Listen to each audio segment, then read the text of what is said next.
રાજકોટ જિલ્લાના ઉપલેટામાં મચ્છરજન્ય રોગોમાં વધારો અને વાયરલ ઇન્ફેક્શનના દર્દીઓમાં પણ વધારો. રોજની 600 થી 650 જેટલી ઓપીડી જોવાય છે.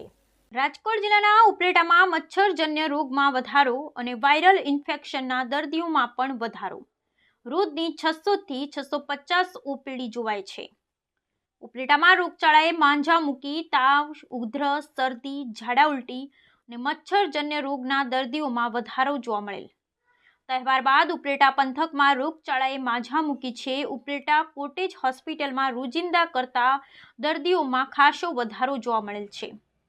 તાવ, ઉધરસ, શરદી, ઝાડા અને મચ્છરજન્ય રોગથી ઉપલેટા સરકારી હોસ્પિટલમાં દર્દીઓની લાંબી કતાર જોવા મળેલ છે અને સરકારી હોસ્પિટલના ખાટલાઓ પણ દર્દીઓથી ભરેલા જોવા મળે છે. સાથે ડોક્ટર ખ્યાતિબેનના જણાવ્યા પ્રમાણે આંખના દર્દીઓમાં પણ વધારો જોવા મળે છે, જેમાં રોજના 120થી પણ વધારે દર્દીઓને તપાસ કરવામાં આવે છે.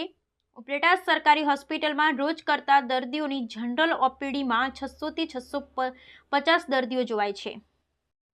હેલો, હું ડૉક્ટર ખ્યાતિ કેશવાલા ગરેજા, આઈ સર્જન અને સુપરિન્ટેન્ડન્ટ કોટેજ હોસ્પિટલ ઉપલેટાથી બોલું છું.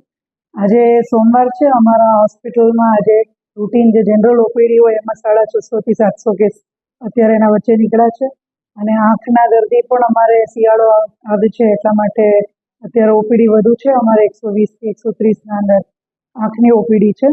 જનરલ ઓપીડીમાં આપણે જોઈએ તો અત્યારે શરદી, ઉધરસ, તાવના વાયરા છે કેમ કે સિઝન ચેન્જ થયું છે એટલે એના કારણે વેરિએશનના લીધે આપણે શિયાળો આવતા એના અત્યારે પેશન્ટ વધારે જોવા મળે છે આપણને શરદી, ઉધરસ, તાવનો. અને અમારે આંખના પેશન્ટમાં મોતિયાને એ જ આવે છે અત્યારે.